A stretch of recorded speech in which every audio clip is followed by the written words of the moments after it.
3. 바다에는 배울 것이 많다. 1.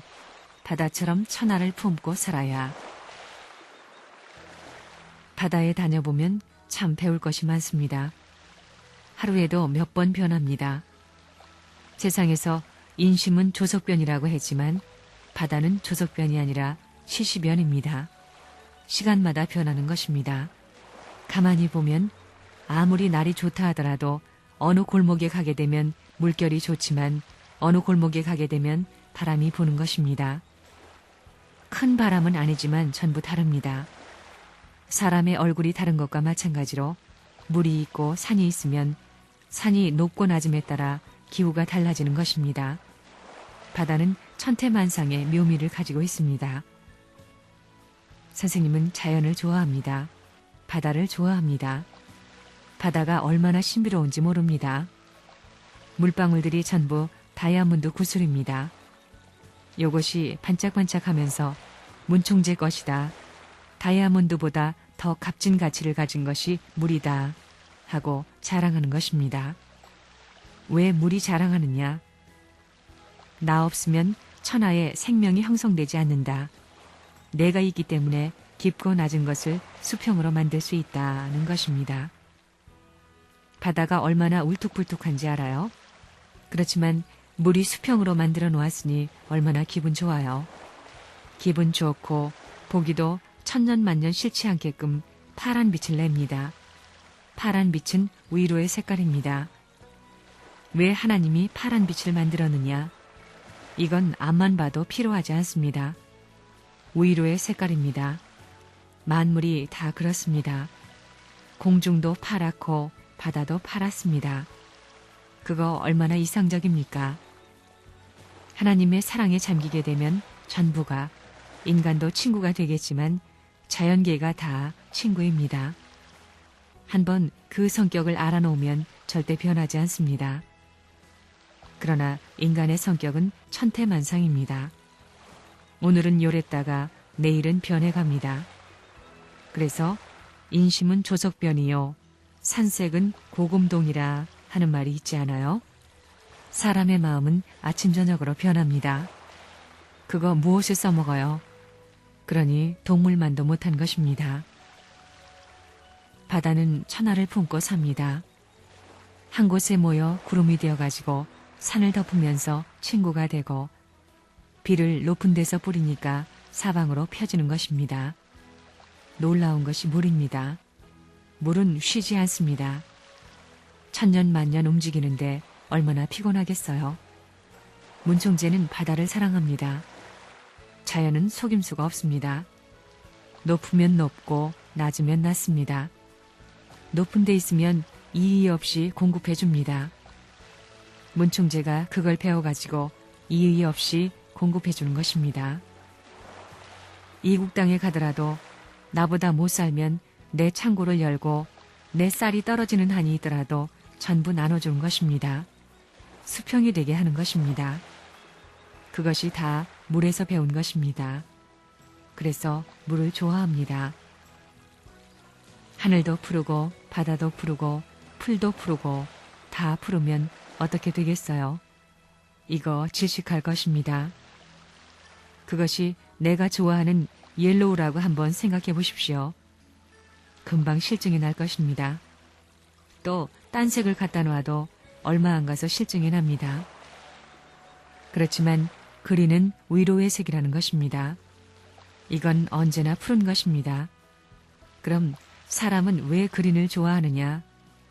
존재 세계는 그린과 더불어 조화되어 있습니다. 그렇기 때문에 흙에는 그린 컬러가 많다고 보는 것입니다. 흙은 주로 그린 컬러와 가깝습니다. 그러니까 흙으로 지은 나 자신은 그린 컬러를 좋아한다. 그게 이론적이라는 것입니다. 그렇게 생각할 수 있습니다. 하나님도 그걸 알았기 때문에 공중도 푸르고 바다도 푸른 것입니다. 전부 사람을 중심 삼고 이 그린 컬러와 조화되게 만들었다는 것입니다. 그거 얼마나 멋져요? 바다가 잔잔할 때는 신비스럽습니다. 매혹적인 신비의 여왕같이 미녀가 되어가지고 모든 사람들을 끌어들이는 힘이 있습니다. 바다는 은빛으로도 보이지만 비취색으로도 보입니다. 그런가 하면 또 천태만상입니다. 거기에 살랑 바람이 불면 그 물결의 아름다움이라는 것은 뭐라고 할까요? 무희가 아무리 춤을 잘 추더라도 거기에 따를 수 없습니다. 여러분, 댄서를 보려면 조그만 스테이지에서 구경하는데 그건 너무나 좁습니다. 반면에 바다의 스테이지는 무한입니다. 바다의 무대가 얼마나 넓습니까? 미녀와 같은 무희와 같은 성질이 있는가 하면 한 번 성나면 광야에서 달려드는 호랑이나 사자보다도 더 무서운 것이 바다입니다. 그걸 생각해 보십시오.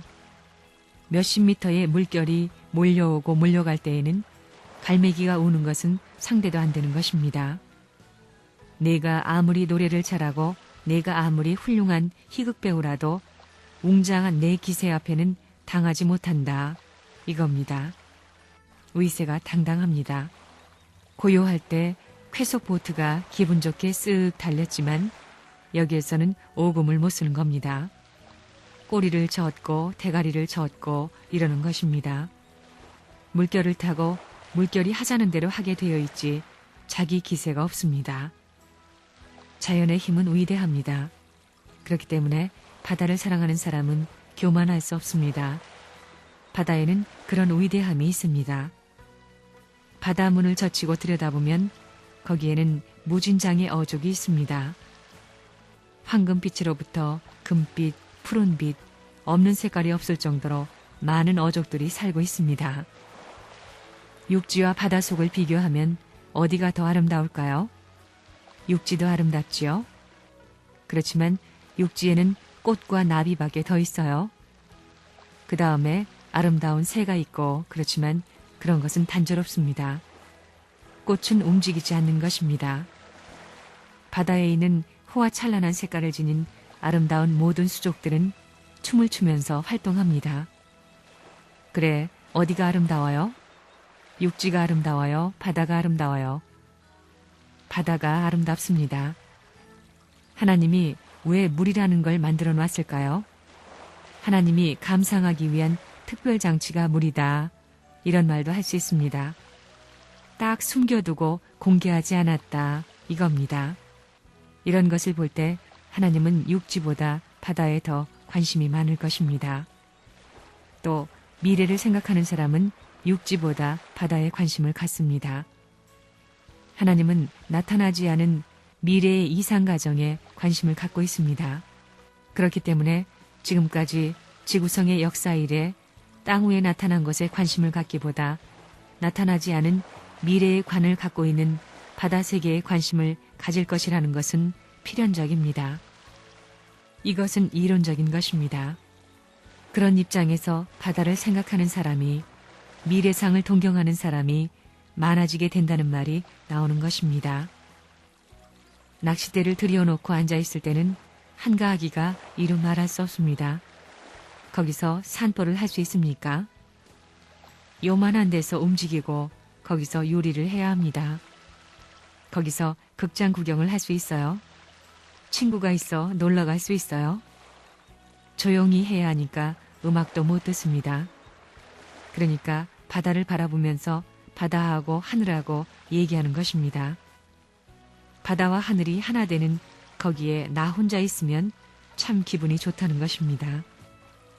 선생님이 왜 자꾸 바다에 나가느냐?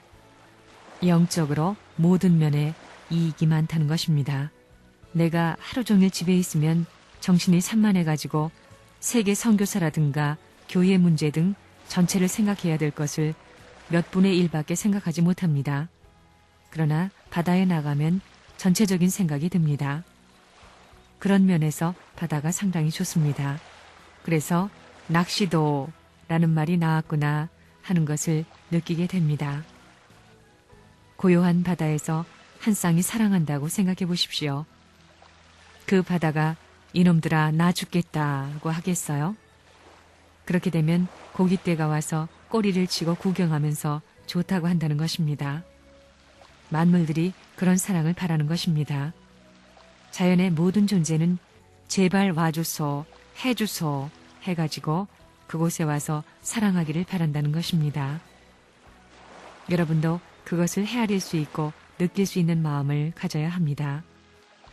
주인이 흰눈이 쌓인 꼭대기에 가서 사랑을 하면 우리 주인 양반이 이렇게 아름답게 사랑하고 있구만 하며 좋아한다는 것입니다.